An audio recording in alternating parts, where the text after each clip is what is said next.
Well guys, most welcome है आप सभी लोगों का। मैं आपका दोस्त the crypto adviser Ahmad Khan, और आज हम यहाँ पर जानने वाले हैं ब्लॉकचेन क्या है। ब्लॉकचेन क्या है, ये पूरी टेक्नोलॉजी क्या है, ये सारी चीज़ें आज आपके साथ शेयर की जाएंगी भाई मिस्टर हैप्पी शेख सर के द्वारा। तो वीडियो अगर अच्छी लगेगी तो लाइक करेंगे, कमेंट करेंगे, शेयर करेंगे, चैनल को सब्सक्राइब करेंगे, और इसी तरह से लेटेस्ट वीडियोस देखने के लिए एलपीएन से रिलेटेड लेटेस्ट इन्फॉर्मेशन के लिए चैनल को ज़रूर से ज़रूर सब्सक्राइब करेंगे। तो फिर मिलते हैं आपके साथ नेक्स्ट वीडियो में। तब तक के लिए thank you so much, good luck, best of luck all of you, thanks everyone.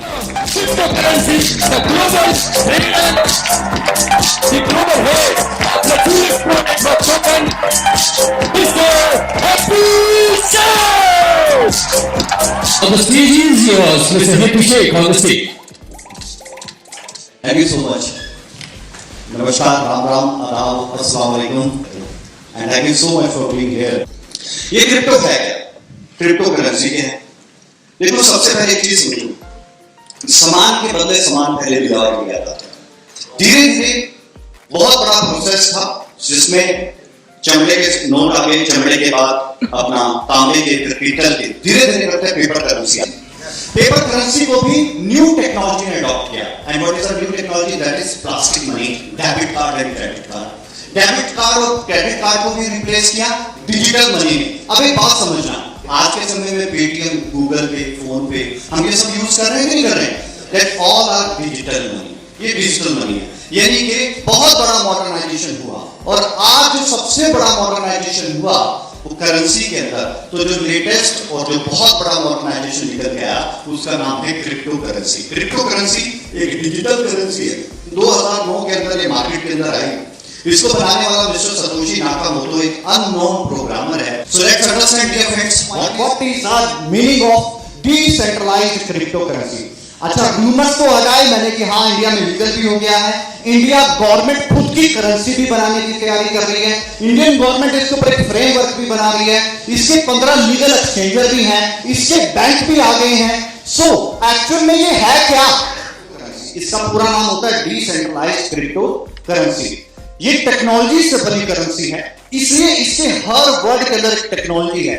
Decentralise में भी एक टेक्नोलॉजी है, क्रिप्टो भी एक टेक्नोलॉजी है, and currency is representing money. It's a combination of decentralised crypto currency. Let's understand what is the meaning of decentralised crypto currency. सबसे पहले समझते हैं क्रिप्टोग्राफी। ये जो क्रिप्टो वर्ड उठाया गया है, ये क्रिप्टोग्राफी में से उठाया गया है। क्रिप्टोग्राफी, क्रिप्टोग्राफी है क्या?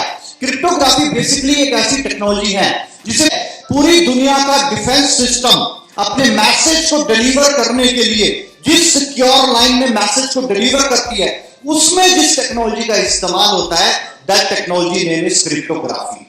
ये बहुत रिलायबल है, ट्रस्टेबल है, हैकेबल नहीं है। हैकर इसको कभी भी हैक नहीं कर सकता।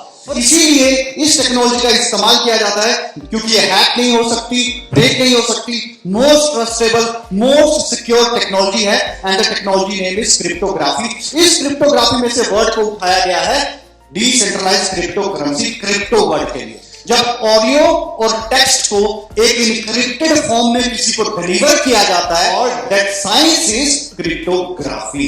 एग्जांपल के तौर पे आज दिन तक 700 करोड़ की आबादी में एक भी ऐसा केस नहीं है जो ये कहते कि मेरा व्हाट्सएप हैक हो गया है। आज दिन तक एक भी बार किसी का व्हाट्सएप हैक नहीं हुआ। व्हाट्सएप को किसी ने वेब वर्जन पे चला लिया, वो एक अलग मैटर है, वो उसी ने अपना एक फंक्शन दे रखा है। किसी का व्हाट्सएप हैक नहीं हुआ। Reason cryptography, reason peer to peer. Peer to peer, अगर मैंने मैसेज अश्विनी जी को भेजा तो मेरा मैसेज मैं देख सकता हूं, और कौन देख सकता है? अश्विनी जी देख सकते हैं, और कोई भी नहीं देख सकता। पहली चीज वो एक इनक्रिप्टेड फॉर्म में गया। पीयर टू पीयर, या यूं समझ लो पर्सन टू पर्सन। मैंने जिस पर्सन को मैसेज दिया, केवल मैसेज वही देख सकता है, कोई और अपना व्हाट्सएप खोल के ये चेक नहीं कर सकता मैंने क्या भेजा। सो पीयर टू पीयर, तो पीयर टू पीयर और क्रिप्टोग्राफी। और अभी जो गवर्नमेंट ने केस किया है वो इसलिए किया है क्योंकि व्हाट्सएप अब कह रहा है कि मैं आपका डेटा सेल करूंगा। आप जो मैसेज आप भेज रहे हो वो पीयर टू पीयर नहीं रहेंगे, वो इनक्रिप्टेड फॉर्म में नहीं रहेंगे, मतलब उसको कोई भी देख सकता है। तो क्या ऐसे मैसेज हम यूज करेंगे? करेंगे क्या? नहीं। और एलन मस्क ने, जो दुनिया का रिचेस्ट पर्सन है, मार्केट में आते ही बोला, क्या बोला? यूज सिग्नल की पॉपुलैरिटी बहुत ज्यादा बढ़ गई, वो इंक्रिप्टेड फॉर्म यूज करता है। टेलीग्राम वो भी पीयर टू पीयर और इंक्रिप्टेड फॉर्म यूज करता है। इसी तरीके से और भी कई एक्सचेंजर्स हैं। सो बेसिकली ये होता है क्रिप्टोग्राफी। थोड़ा बहुत समझ में आया क्रिप्टोग्राफी? ठीक है, पीयर टू पीयर टेक्नोलॉजी का एडवांस लेवल है, that's why we are calling peer to peer, इसलिए हम पीयर टू पीयर बोलते हैं। अदरवाइज आप पर्सन टू पर्सन भी बोलोगे तो वो भी चल जाएगा फॉर अंडरस्टैंडिंग। ठीक है, अगला पॉइंट क्या है इस टेक्नोलॉजी के अंदर? नेक्स्ट है इसके अंदर डिसेंट्रलाइज्ड सिस्टम। बड़े ध्यान से समझना, there is a lots of question. कौन रेगुलेट करता है? कौन है इसके पीछे? गवर्नमेंट से कहां से अप्रूवल लेनी है? कौन इसको चला रहा है? आरबीआई ने परमिशन दिया कि नहीं दिया? उन सारी चीजों का जवाब दें। इसके मेन फीचर क्या है? सेंट्रलाइज। जब से हम इंसान बन के हमने अपनी बुद्धि का इस्तेमाल करना शुरू किया, तब से हम जिस सिस्टम का इस्तेमाल कर रहे हैं दैट इज सेंट्रलाइज्ड। सेंट्रलाइज है क्या? जब ताकत एक जगह पे, एक व्यक्ति के पास, एक कम्युनिटी के पास, एक गवर्नमेंट के पास, एक बॉडी के पास, एक ऑर्गेनाइजेशन के पास होती है, दैट कॉल्ड सेंट्रलाइज्ड पावर। अगर मोदी साहब ने डिसीजन लिए डीमोनेटाइजेशन का, रीजन पावर किसके पास थी? मोदी जी के पास। दैट मींस उनकी गवर्नमेंट के पास सेंट्रलाइज्ड पावर थी। अब इसे टेक्नोलॉजी की दुनिया में समझते हैं थोड़ा सा। मेरे लैपटॉप का डेटा, अगर मेरा, क्या ये चांसेस है मेरा लैपटॉप खराब हो सकता है? ऐसा चांसेस है ना? अब मैं सोचूंगा मैं इसका डेटा निकाल के किसी पेन ड्राइव में या हार्ड ड्राइव में रख लूं। अगर कभी लैपटॉप खराब हुआ तो मेरा डेटा तो खराब नहीं होगा। सो फाइनली अगर मैंने पेन ड्राइव यूज किया या हार्ड ड्राइव यूज किया, तो कई बार लंबे समय तक पेन ड्राइव हार्ड ड्राइव को ना यूज करें तो वो भी करप्टेड हो जाता है, वो भी खराब हो जाता है। तो इसका सोल्यूशन क्या निकल के आया? आप ऑनलाइन सेव कर लो सर्वर पे। अब ये जो सर्वर क्या है? यूट्यूब चलाते होंगे ऑलमोस्ट लोग सभी। यूट्यूब पे जो गाने हैं वो भी तो कहीं पे सेव है, वो भी तो कहीं 1 GB 2 GB कहीं पर वो भी तो सेव है गाने। और वो जहां पर सेव है, ऑनलाइन जहां पे सेव है, दैट इज सर्वर।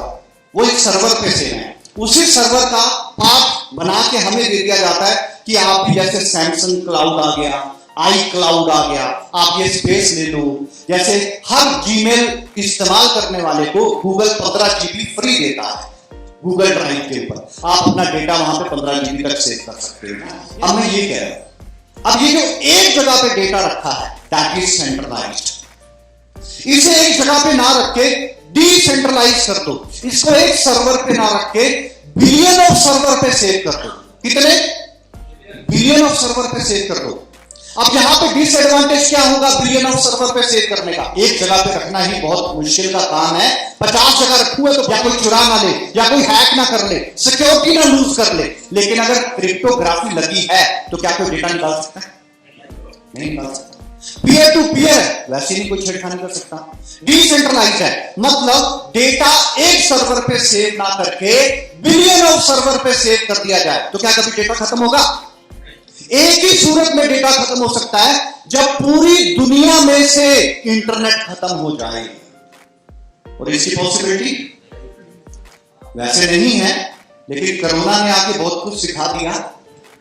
हम कहते हैं अगर है भी तो भी कोई दिक्कत नहीं है। जिस दिन दोबारा किसी ने इंटरनेट बना के प्लग इन किया, ये दोबारा फिर जिंदा हो गया। पेपर करेंसी को जलाया जा सकता है, खत्म किया जा सकता है। क्रिप्टो करेंसी को कभी भी जलाया नहीं जा सकता और कभी भी खत्म नहीं किया जा सकता। ये एडवांस वर्जन है करेंसी का, क्योंकि पूरा टेक्नोलॉजी से बना है, राइट? सो अब ये सेंट्रलाइज्ड होता, इसको कोई रेगुलेट कर रहा होता तो ये कभी भी ग्रो ना करता। एग्जांपल देता हूं प्रैक्टिकल। 2020 के अंदर को लॉकडाउन लगा था। यहां कब हो सकता है? यहां पहले लग गया 22 को लगा, 22 मार्च को। अब जब सारे कारोबार ठप हो रहे थे, छोटे बिजनेस, बड़े बिजनेस, एंटरप्रेन्योर, प्रोफेशनल, सबके सब हाथ हो रहे थे। ठेले वाला, बिजनेस वाला, दुकान वाला, करियाने वाला, मॉल वाला, रेंट वाला, जिसने किराए पे प्रॉपर्टी दी है, वो सारे परेशान हो गए नहीं? इवन कई कंट्रियां बर्बाद हो गई कोरोना काल के अंदर। यस और नो? तो वो सारी जितनी भी चीजें सेंट्रलाइज थी वो सब बर्बाद हो गई। और लोगों को तब लग रहा था सेंट्रलाइज ही सही है, ऐसा नहीं होता वैसा नहीं होता, क्योंकि पूरी दुनिया सब सेंट्रलाइज थी, एक ही चीज डिसेंट्रलाइज थी, और वो क्या था? Crypto currency. अब कोरोना काल में पूरी दुनिया पे दुष्प्रभाव पड़े, तो क्रिप्टो करेंसी पे भी तो दुष्प्रभाव पड़ने चाहिए थे, या सुन रहा? और क्रिप्टो करेंसी का दुष्प्रभाव मैं बताता हूं। जब लॉकडाउन लगा मार्च में, जो क्रिप्टो एक्सपर्ट थे, क्या प्राइस था बिटकॉइन का? 4.5 लाख का था। और दिसंबर 2020 में, अभी जो दिसंबर गया, तब तक लॉकडाउन के प्रभाव थे 6 महीने के, तो 4.5 लाख का था। तो इसके दुष्प्रभाव तो ये होने चाहिए कि बिटकॉइन की कीमत घट के 40,000 रुपया रह जानी चाहिए, इतना तो गिरना चाहिए। क्या प्राइस था दिसंबर 2020 में बिटकॉइन का? कितना? 36 लाख रुपया। It's a live example. जितनी भी सेंट्रलाइज चीजें थी, वो सब कहीं ना कहीं पर प्रभावित हुई। केवल क्रिप्टो करेंसी जो डिसेंट्रलाइज थी, वो प्रभावित नहीं हुई। और इस चीज की समझ दुनिया को, देश को, गवर्नमेंट को और देशों को भी समझ में आई कि डिसेंट्रलाइजेशन का पावर कितना बड़ा है। और जो क्रिप्टो करेंसी, उस वक्त क्रिप्टो करेंसी था जिसमें लॉकडाउन लगा था, लॉकडाउन के टाइम 4 लाख रुपए का था, और आज का प्राइस जानते हो कितना है? सिर्फ 40 लाख रुपए टच किया। कितना सर? 40-42 लाख रुपए टच कर दिया। So that is a real power of decentralisation. समझ में आ गया sir? Power of decentralisation. So अभी तक जो सिस्टम चल रहा है पूरी दुनिया में, वो सेंट्रलाइज चल रहा है या डिसेंट्रलाइज चल रहा है? सेंट्रलाइज चल रहा है। सिर्फ डिसेंट्रलाइज एक ही चीज है, और वो क्या है? Crypto currency. आज इस चार्ट को देखेंगे तो समझ में आएगा सेंट्रलाइज क्या है। ये मेन बीच में रिजर्व बैंक ऑफ इंडिया है, और ये इधर सारे बैंक है, पीएनबी, एसबीआई है, आईसीआई है, एचडीएफसी है। पावर किसके पास है? सारी अलग अलग, हर स्टेट में अलग अलग गवर्नमेंट हो जाए चाहे, लेकिन पावर किसके पास होगी? सेंट्रल गवर्नमेंट के पास होगी। तो यहां पर एक जगह पे पावर नहीं है, यहां पे कई जगह पे पावर है। अगर टेक्नोलॉजी की दुनिया में समझे तो एक जगह पे डेटा नहीं पड़ा, बिलियंस ऑफ सर्वर पे डेटा पड़ा। उस डेटा को खत्म करना एक किस्म से नामुमकिन है। अब ऐसी चीज से बनाया गया है क्रिप्टो करेंसी को। That's why they word use decentralised. समझ में आई बात? कंप्लीट डिसेंट्रलाइजेशन ही इसका मेन प्रोटोकॉल है, और इसी प्रोटोकॉल के ऊपर हमें काम करना चाहिए। सो क्रिप्टोग्राफी क्या होती है? समझ में आया क्रिप्टोग्राफी? यस और नो? दूसरी चीज डिसेंट्रलाइजेशन, और तीसरी चीज that is the currency. Currency is representing money, so it's a combination of decentralized cryptocurrency. I hope so थोड़ा बहुत समझ में आया। And the next one is very much important, that is blockchain. ये वो टेक्नोलॉजी है, इससे आगे अभी कोई टेक्नोलॉजी नहीं बनी, और इसके बारे में ये बताया जाता है कि जिस भी फील्ड में, जिस भी क्षेत्र में, जिस भी जगह पर ब्लॉकचेन को इंप्लीमेंट कर दिया जाए, वहां पर स्कैम का रेशियो 0 हो जाएगा। There is no space for scam.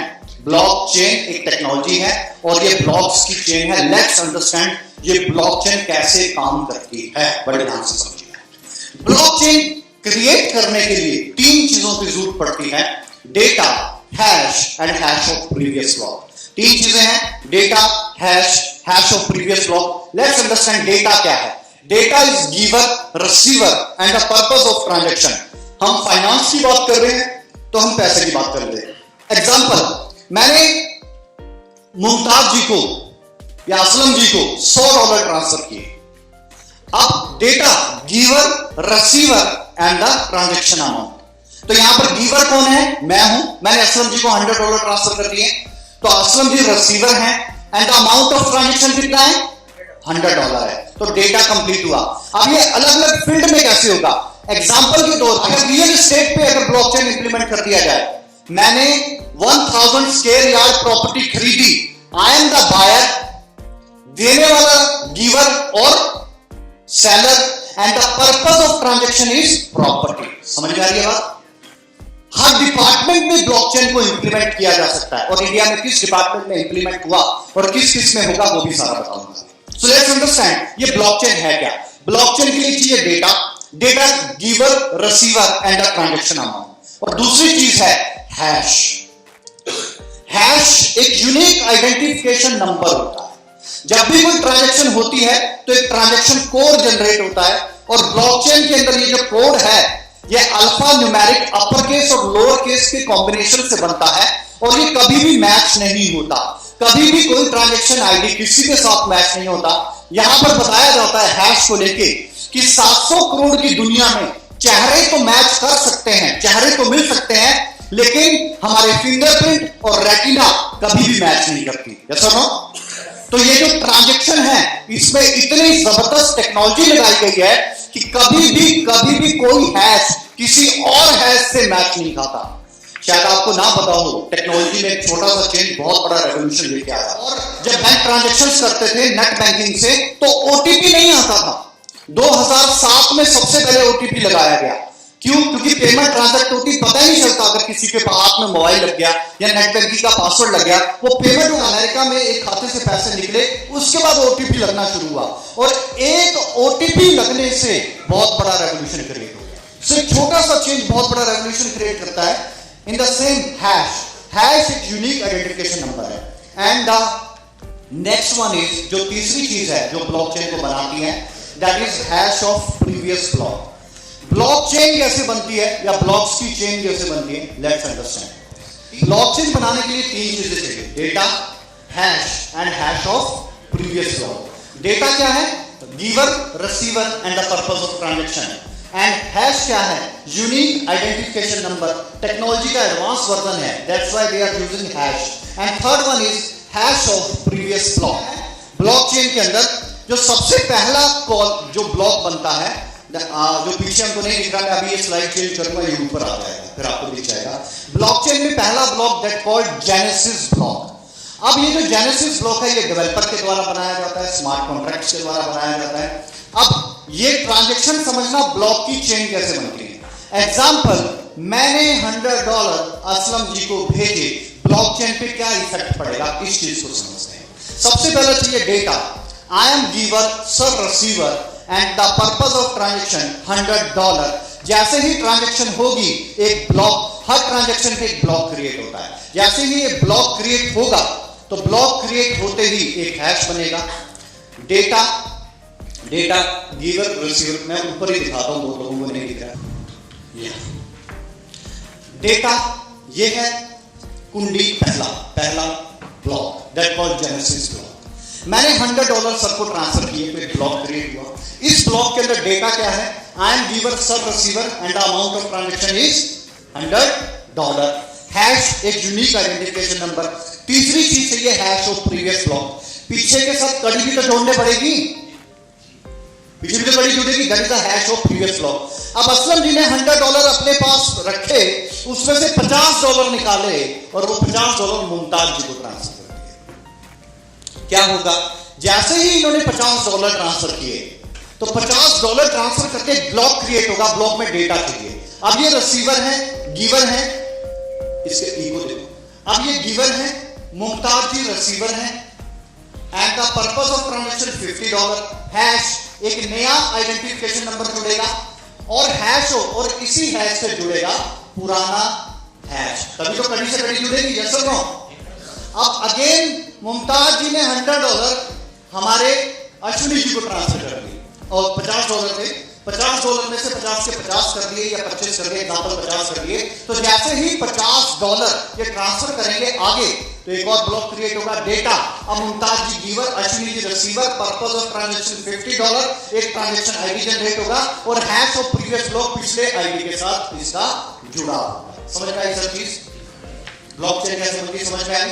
अभी ज्यादा समझ आएगी, बताता हूं एग्जांपल के साथ। 1980 की एक प्रॉपर्टी थी, लैंड एंड एक्विजिशन सिस्टम। 1980 की एक प्रॉपर्टी थी, 1990 में बिकी, सन 2000 में बिकी, अब 2020 में मैंने खरीदना है उस प्रॉपर्टी को। अगर ब्लॉकचेन लगा होगा तो इसमें कहीं पर भी कोई भी स्कैम नहीं हो सकता। हम इसके ऊपर चर्चा कर रहे हैं। अच्छा, क्या इंदौर वाले बताएंगे यहां पर एक प्रॉपर्टी की एक ही रजिस्ट्री होती है या कई बार निकल आता है 2-3 दिन आगे के नाम? हाँ जी, सबसे पहले हमारे दादाओं और परदादाओं के नाम थी, तब तो रजिस्ट्री नहीं थी साहब, नहीं थी ना। तब जिस पेपर पे वो लिखा होता था पटवारी उसको देता था, क्या बोलते हैं आपके यहाँ पे? खसरा बोलते हैं। वो जो खसरा नंबर जिस पे लिखा होता है, हमारे वहां उस पेपर को फर्क बोलते हैं। मतलब तो समझ गए ना, जो पुरानी प्रॉपर्टी थी वो उस पेपर पे थी, उसके बाद रजिस्ट्री होती थी। वो जो पुरानी पेपर प्रॉपर्टी का जो खजाना है वही जेनेसिस ब्लॉक है। पहली बार ये प्रॉपर्टी बिकी 1980 में। अब सब ध्यान, जब ये प्रॉपर्टी बिकेगी तो डेटा बेचने वाला ये भाई था, लेने वाला मान लो मैं ही था या कोई और था, और 1 बीघा लैंड की हैश, एक यूनिक आइडेंटिफिकेशन नंबर, या यूं मानो कि जब रजिस्ट्री हुई तो रजिस्ट्री नंबर जनरेट हो गया। अब रजिस्ट्री नंबर जनरेट हो गया, अब वो रजिस्ट्री नंबर जहां से वो रजिस्ट्री हुई हैश ऑफ प्रीवियस ब्लॉक, पुरानी रजिस्ट्री से भी तो जोड़ेंगे तभी तो कड़ी से कड़ी जुड़ेगी। अब क्या हुआ, 1 बीघा लैंड में से आधा बीघा इस पर्सन ने आगे बेच दिया। जब इसने आधा बीघा बेचा तो यहां पर डेटा ये बेचने वाला, इधर कोई खरीदने वाला, और आधा बीघा लैंड हो गई। हैश एक नया आइडेंटिफिकेशन कोड जुड़ गया, हैश ऑफ प्रीवियस ब्लॉक, पुरानी रजिस्ट्री का नंबर भी तो जोड़ेंगे तभी तो ब्लॉक से ब्लॉक जुड़ेगा।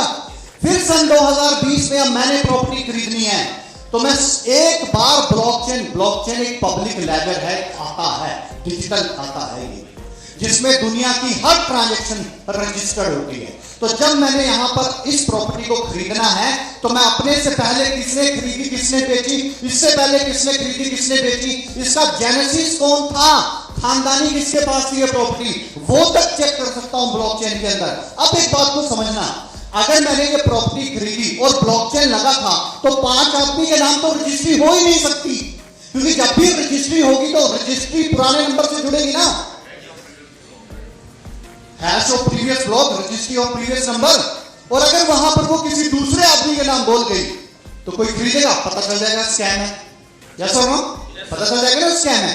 सिमिलर थिंग, सेम चीज, अब प्रॉपर्टी के अंदर अगर ब्लॉकचेन लगा दिया जाए तो 100% स्कैम रोके जा सकते हैं। अब हुआ कि लैंड एंड एक्वाजिशन का रिकॉर्ड सबसे पहले तेलंगाना के अंदर इंप्लीमेंट किया गया, आंध्रा गवर्नमेंट के द्वारा सबसे पहले आंध्रा और तेलंगाना में इंप्लीमेंट किया गया। 2017 के अंदर ब्लॉकचेन टेक्नोलॉजी को अडॉप्ट किया गया। नतीजा ये हुआ 2020 तक पहुंचते पहुंचते 95% लैंड एंड एक्वाजिशन के स्कैम खत्म हो गए। 95% स्कैम खत्म। वो जो 5% जुगाड़ बच गया वो भी जल्दी हो जाए। समझ में आई सब चीज, ब्लॉकचेन समझ में आई।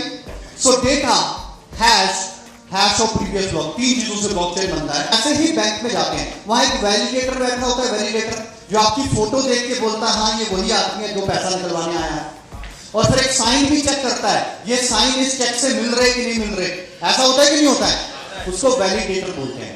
इस पब्लिक लेजर के अंदर भी, इस ब्लॉकचेन के अंदर भी एक वैलिडेटर होता है, और वो होता है कम्युनिकेटिंग नोड। ये जो बिंदु बिंदु दिख रहे हैं ना, डॉट डॉट, ये जो डॉट डॉट हैं यही कम्युनिकेटिंग नोड होते हैं, और ये सिंबल होता है ब्लॉकचेन का। तो ये जो कम्युनिकेटिंग नोड है, अब जो नियर बाय कम्युनिकेटिंग नोड है वो ट्रांजैक्शन को वैलिडेट करता है, रजिस्टर करता है, और रजिस्टर करने के बाद जितनी और कम्युनिकेटिंग नोड हैं उनमें पेयर कर देता है, ब्रॉडकास्ट कर देता है।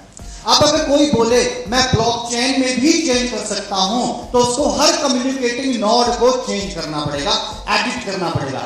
अच्छा ये बताओ, अगर इसे एडिट किया जा सकता तो ये सेंट्रलाइज होता कि डिसेंट्रलाइज? सेंट्रलाइज होता। लेकिन ये क्या है? डिसेंट्रलाइज। ये एक ऐसी टेक्नोलॉजी है साहब, ताजमहल की तरह काम करती है, जिसने इसको बना के लॉक कर दिया, अब वो भी इसका कुछ नहीं कर सकता। लेकिन मालिक भी इसके अंदर एडिफिकेशन नहीं कर सकता। अगर एडिफिकेशन कर सकता तो सेंट्रलाइज होता, लेकिन ये है क्या? समझ में है? दूसरी चीज, अब ये जो कम्युनिकेटिंग नोड है, ये कम्युनिकेटिंग नोड हमें हर ट्रांजैक्शन के लिए एडिट करने पड़ेंगे। अब कितने कम्युनिकेटिंग नोड होते हैं एक ब्लॉकचेन में जिन्हें हम एडिट कर सकें? सिर्फ इतने जितने आसमान में तारे। कर लो एडिट जिसने करनी। Is there any possibility? No.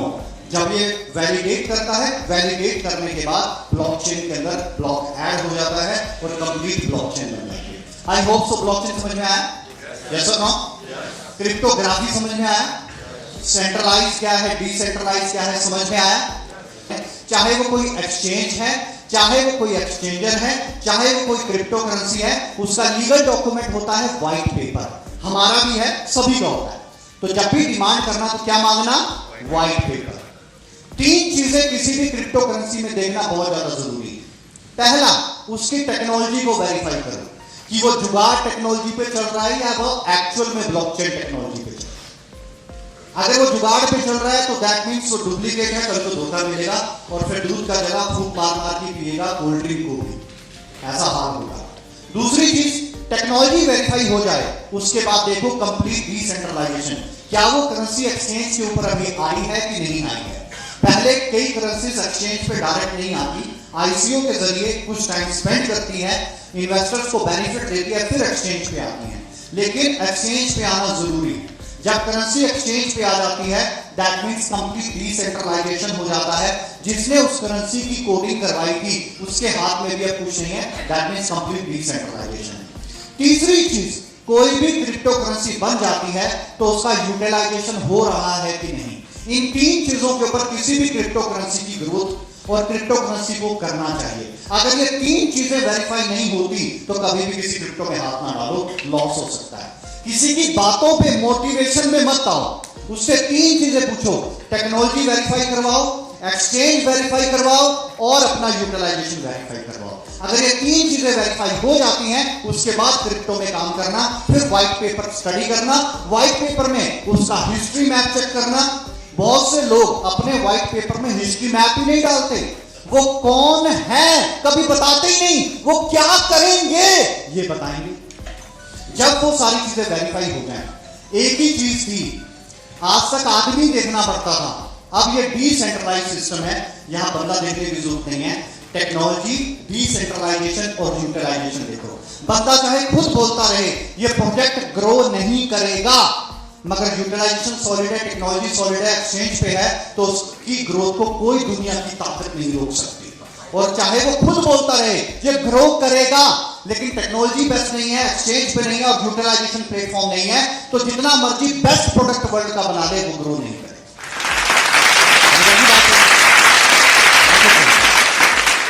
अब ये जो ट्रांजैक्शन कम्युनिकेटिंग नोट करते हैं, इतना टाइम लगता है इन ट्रांजैक्शन को बताने में, तो 20 मिनट लगा ब्लॉकचेन समझाने में, लेकिन ब्लॉकचेन में ट्रांजैक्शन होने में इतना टाइम। ये जो डॉट्स देख रहे हैं ऑल आर ट्रांजैक्शन, पूरे वर्ल्ड वाइड ट्रांजैक्शन चल रही है। Now come to the point, bitcoin. ये बिटकॉइन क्या बना है? अच्छा एक चीज और याद रखना, ऐसी मीटिंग्स में एक आदमी आके बिटकॉइन समझाएगा और लास्ट में अपना चिपका के चला जाएगा। सारी टेक्नोलॉजी बिटकॉइन की बताएगा, अपनी नहीं कोई भी एक्सप्लोर करेगा। और फिर किसकी गलती? हमारी है उसकी? वो जो करने आया था वो कर गया। समझ रहे ना बात को? बिटकॉइन एक क्रिप्टो करेंसी है, इसलिए समझा रहा हूं, वरना अदरवाइज अभी तक सिर्फ और सिर्फ प्रोजेक्ट ही समझा, अभी तक एलपीएनटी की भी मेरी कोई बात नहीं। सो लेट्स अंडरस्टैंड बिटकॉइन क्या है। बिटकॉइन वर्ल्ड की सबसे पहली क्रिप्टो करेंसी है। बिटकॉइन भी एक टेक्नोलॉजी से बनी करेंसी है। इसे समझते हैं क्या है। बिट इज अ कंप्यूटर किसने सीखा? सबने। सबसे पहले लैंग्वेज सिखाई जाती है कंप्यूटर की। कंप्यूटर की इनपुट लैंग्वेज और आउटपुट लैंग्वेज है 101010। यस और no? That called binary. Bit and coin is a combination of Bitcoin. Bit is the smallest unit of technology. Bit is basically smallest unit of technology. First जो 10 है उसको bit कहते हैं, then 1010 को nibble कहते हैं, then KB, then MB और MB के बाद GB, that is a gigabyte, जैसे हम कहते हैं 2 GB data, 10 GB data, then TB, terabyte, 1 terabyte में 999 GB होते हैं। समझ में आ गया सर बात? So bit is the smallest unit of technology and coin is representing money, पैसा. So it's a combination of technology and currency that called Bitcoin. So Bitcoin के बारे में सबको लोगों को भी थोड़ा वो नाम सुना है, कईयों ने अधूरा सुना है, कई लोग ये पूछते हैं इसका रेट क्यों बढ़ रहा है, हमें तो ये धोखा ही लगता है, छलावा ही लगता है। चलो अंडरस्टैंड करते हैं ये क्रिप्टो करेंसी में बिटकॉइन का रेट क्यों बढ़ रहा है। घबराना मत, आप रख लो दिल पे। 2010 में जिसने 1 लाख रुपए के बिटकॉइन लिए थे, 2020 में सिर्फ 600 करोड़ बने। कितने? 600 करोड़ बने। क्यों प्राइस बढ़ रहा है? देखो, रिजर्व बैंक ऑफ इंडिया जब नोट छापने पे आता है तो क्या अपनी मर्जी से छापता है? ऐसे तो वो 1-1 करोड़ छाप के सबकी पॉकेट में डाल देगा। आप उन सारे करोड़पति कुछ करने की जरूरत नहीं। कोई प्रोटोकॉल तो है करेंसी छापने का। क्या चाहिए उस करेंसी के अगेंस्ट? गोल्ड चाहिए। जितना gold reserve bank of India के पास होगा उतनी ही वो करेंसी चाहता है। यस और नो, यही चल रहा है ना? अब समझना, क्रिप्टो में भी प्रोटोकॉल है। कितनी क्रिप्टो आप बना सकते हो उसका एक आपके पास पैरामीटर है। और क्रिप्टो करेंसी में आप जब भी कोडिंग करते हो उस वक्त डिफाइन करना पड़ता है कि कितने नंबर ऑफ टोकन्स या कितने नंबर ऑफ करेंसी बनाने जा रहे हो। जैसे बिटकॉइन का जब बनाया गया तो इसका प्रोटोकॉल पहले दिन बनाया गया कि नंबर ऑफ बिटकॉइन टोटल बनेंगे 2 करोड़ 10 लाख। कितने? 2 करोड़ 10 लाख। ना एक ज्यादा ना एक कम। अगर ज्यादा बन गया तो ये तो फिर सेंट्रलाइज हो गया, अगर कम बन गया ये तो भी सेंट्रलाइज हो गया। कोई चेंज नहीं है। 2 करोड़ 10 लाख का मतलब 2 करोड़ 10 लाख ही बनेंगे। ये इसका पहले प्रोटोकॉल है। ना तो करेंसी ज्यादा बनेगी ना कम बनेगी। सो इसका मतलब हो गया टोटल नंबर ऑफ बिटकॉइन कितने बनेंगे पूरी दुनिया में? 2 करोड़ 10 लाख। दूसरी चीज, ब्लॉकचेन का ब्लॉक। एक ब्लॉक बनने का जो टाइम बताया वो 10 मिनट बताया गया। अगर 10 मिनट में कहते हैं एक ब्लॉक बनेगा तो इसकी माइनिंग होती है बिटकॉइन की। क्या होती है? माइनिंग। क्या होती है बताता हूं। माइनिंग सन 2140 तक चलेगी। कब तक? 2140 तक। चल क्या रहा है? 2021। आज से 120 साल और चलेगी माइनिंग। पता नहीं आप होंगे, पता नहीं मैं होऊंगा, लेकिन माइनिंग होगी। ये टेक्नोलॉजी। अब माइनिंग क्या चीज है ये समझते हैं तो ज्यादा इंटरेस्ट बनेगा। माइनिंग इलेक्ट्रॉनिक मशीनें हैं जिनको माइनर बोलते हैं और इन माइनर्स को लगाया जाता है कंप्यूटिंग पावर के साथ। और कंप्यूटिंग पावर के साथ जब ये माइनर अटैच होते हैं तो इनके बीच में एक पजल होता है। उस पजल को वो सॉल्व करते हैं और ब्लॉक बनता है। जब वो सॉल्व कर देते हैं तो सॉल्व करने पे एक रिवॉर्ड मिलता है और वो रिवॉर्ड सिमिलर करेंसी में मिलता है। अगर बिटकॉइन की माइनिंग हो रही है तो रिवॉर्ड किसमें मिलेगा? बिटकॉइन। किसी और करेंसी की माइनिंग हो रही है तो किसी और करेंसी में। अब ये जो बिटकॉइन की माइनिंग है इसके लिए माइनिंग प्लांट लगाए जाते हैं। अब माइनिंग प्लांट कितने बड़े होते हैं? जितना बड़ा हमारा शहर है इतने बड़े बड़े माइनिंग प्लांट लगाए जाते हैं। अच्छा, ये तो आपको पता ही होगा कि जब भी इलेक्ट्रॉनिक मशीन में से करंट निकलता है तो हीट प्रोड्यूस होती है कि नहीं होती? और वो जो हीट प्रोड्यूस, आपने देखा होगा एटीएम में एसी लगा होता है। क्यों लगा है? क्योंकि वहां पर हीट प्रोड्यूस होगी। जहां पर भी इलेक्ट्रॉनिक मशीन है वहां पर हीट प्रोड्यूस होगी। सो ये जो माइनिंग प्लांट है बिजली का खर्चा बच जाए इसलिए ठंडे एरिया में लगाए जाते हैं। और वो ठंडे एरिया आइसलैंड, साइबेरिया, कनाडा का ठंडा एरिया, अमेरिका का ठंडा एरिया, चाइना का, जापान का, ऐसी जगह खरबों रुपया नहीं खरबों डॉलर इन्वेस्ट करने के बाद माइनिंग प्लांट लगते हैं बिटकॉइन के। ये जितने भी बिलियंस ऑफ डॉलर का माइनिंग प्लांट है इसमें से जो प्रोडक्ट निकलता है, प्रोडक्ट क्या है? बिटकॉइन। ये जितना भी बिलियंस ऑफ डॉलर का इन्वेस्टमेंट है उस प्लांट में वो पूरा कहां से किया जाएगा? कहां से होगा? उस प्रोडक्ट से ही होगा ना। और वो प्रोडक्ट चाहे बिटकॉइन है चाहे कुछ भी है, आप ध्यान से समझना। सो प्रोटोकॉल था कि पहले 2 करोड़ 10 लाख बनेंगे। सन 2140 तक इसकी माइनिंग चलेगी। और बताया गया कि ब्लॉक सॉल्विंग जो रिवॉर्ड है एक फिक्स अमाउंट जो है वो बिटकॉइन में मिलेगा। और सबसे इंपॉर्टेंट चीज कि जब भी 2,16,000 ब्लॉक सॉल्व हो जाएंगे, ज्यादा टेंशन न लगाना दिमाग पे टेक्नोलॉजी टेक्निक्स में, बस यूं समझ लो 10 मिनट में एक ब्लॉक बनता है। 2,16,000 ब्लॉक बनने में 4 साल। कितने सर? 4 साल। बताया गया कि जब भी 4 साल या 2,16,000 ब्लॉक सॉल्व हो जाएंगे तो बिटकॉइन में हाफिंग होगी। क्या होगा सर? हाफिंग होगी। अगर पहले बिटकॉइन 100 बनते थे तो 4 साल बाद कितने बनेंगे? 50 बनेंगे। बिलियंस ऑफ डॉलर का इन्वेस्टमेंट वही है। 100 साल तो एक लैपटॉप भी नहीं चलता। कि चलता है? तो खुद देखो कितना बड़ा इन्वेस्टमेंट है, मशीन्स भी चेंज होनी है, ब्रेक डाउन होना है, मैन पावर भी चाहिए, है ना, और रिक्वायर्ड इलेक्ट्रिसिटी भी चाहिए, बहुत कुछ चाहिए। सो बिलियंस ऑफ डॉलर के इन्वेस्टमेंट के बाद हाफिंग होगी, तो पहले 100 बनते थे, अब कितने बनेंगे? 50। और फिर 4 साल बाद हाफिंग होगी, फिर कितने बनेंगे? 25। फिर हाफिंग होगी, कितने बनेंगे? ऐसे ही 12.5। ऐसे करते करते करते करते जब सन 2140 आएगा तो लास्ट बिटकॉइन बनेगा। बिटकॉइन कब बनेगा? सन 2140 में। ऐसे ही हाफिंग करते करते करते करते करते करते करते। अब ध्यान से समझना, बिटकॉइन का प्राइस क्यों गिर गया? पहली चीज, वर्ल्ड की सबसे मोनोपोली वाली करेंसी कौन सी है, जो हर कंट्री की मजबूरी है यूज करना? US dollar. 1920 में $1 का $1 था। आज $1 में अपन 75-76 रुपए के हैं। या सुनो, तो अपन बढ़े या घटे? अब यूएस डॉलर को पेयर किया पहली बार किसी करेंसी, कौन सी? बिटकॉइन या क्रिप्टो।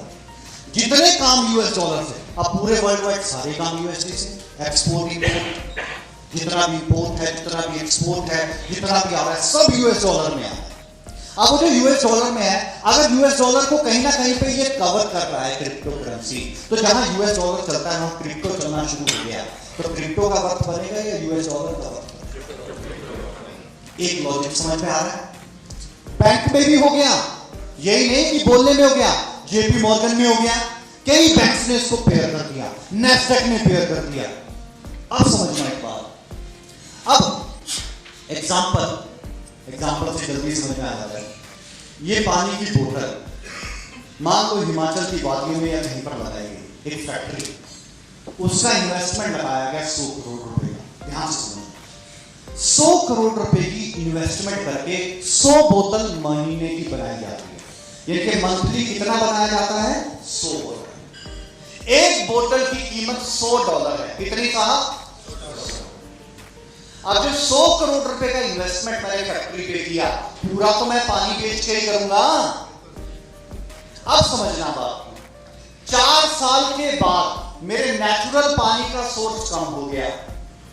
अब जो मैं 100 बोतल बना रहा था महीने की पानी की, अब वो बोतल बन रही है 50। तो जब 100 बोतल थी तो पानी की बोतल की कीमत $100 थी, और अब बन रही है 50, तो पानी की बोतल की कीमत कितनी होगी? $50। 200 क्यों? ये डबल क्यों होगा? क्वांटिटी कम, रेट ज्यादा। क्वांटिटी कम हो गई, रेट ज्यादा, डिमांड एंड सप्लाई का रोजा बढ़ गया क्या? अब अगर ठीक 4 साल के बाद और नेचुरल पानी का सोर्स कम हो गया, अब 50 की जगह 25 बोतल बन रही है, तो अपनी बोतल की कीमत कितनी? अपन पहले पानी का ही धंधा कर लेते हैं, इसमें भी ग्रोथ बढ़ गया है। अब समझना, अब जितना बिलियंस ऑफ डॉलर का इन्वेस्टमेंट लगा के एक माइनिंग प्लांट लगाया जाता है, और वो बिलियंस ऑफ डॉलर का इन्वेस्टमेंट का जो प्रोडक्ट बनता है वो बिटकॉइन बनता है। तो पहले बिलियंस ऑफ डॉलर का इन्वेस्टमेंट था, तो बिटकॉइन ज्यादा बन रहे थे, फिर 100 बने, फिर 50 बने, अब 25 बन रहे हैं, लेकिन इन्वेस्टमेंट तो वही है। अब लास्ट बिटकॉइन बनाने के लिए भी मुझे 100 करोड़ ही लगाने पड़ेगा। 100 करोड़ लगा, मतलब बिलियंस ऑफ डॉलर। अब बिलियंस ऑफ डॉलर की इन्वेस्टमेंट के बाद प्रोडक्ट निकल के आया एक बिटकॉइन। अब वो बिलियंस ऑफ डॉलर की इन्वेस्टमेंट किससे पूरी करूंगा? एक बिटकॉइन। यस और नो? समझ में आ गई बात? तो जब बिटकॉइन मार्केट में आया, $2 का था, $6 का था, इधर से माइनिंग और हाफिंग होती गई, बिटकॉइन की कीमत $20, $50, $100, $1000, फिर डॉलर्स में आ गई।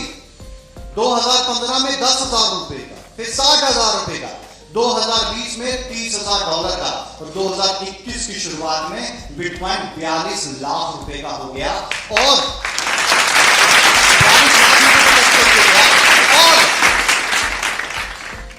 बिटकॉइन के ऊपर इसका प्रेडिक्शन 2028 का, 2028 में बिटकॉइन का जो प्रेडिक्शन लगाया गया है कि एक बिटकॉइन की कीमत सिर्फ $300 करोड़। अच्छा मजे की बात बता रहा हूं, मजे की बात। जब था ये 10 रुपए का, तब अपन सयाने बन गए। अपने मतलब की चीज नहीं, अपन ने बहुत दुनिया घूमी, अपन ने बहुत दुनिया देखी। पहले था 10 रुपए का, अपन ने लिया नहीं। अब 40 लाख का, अब अपन ले नहीं सकता।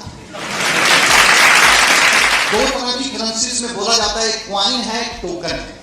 क्वाइन जैसे आप एलपीएन टोकन सुनते होंगे, इन दोनों में कोई मेजर डिफरेंस नहीं है, टेक्नोलॉजी का डिफरेंस है।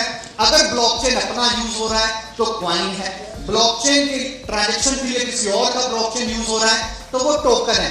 ऐसा नहीं है कि क्वाइन ज्यादा ग्रो करता है और टोकन कम ग्रो करता है, टोकन भी क्वाइन से बहुत ज्यादा ग्रो कर सकता है। एग्जांपल देता हूं, जैसे अभी बात किया था बाइनांस का, तो बीएनबी का कितना नंबर रैंक है 8000 क्रिप्टो करेंसी में? 6 नंबर रैंक है, सही है या सुनो? टैथर का रैंक कितना है?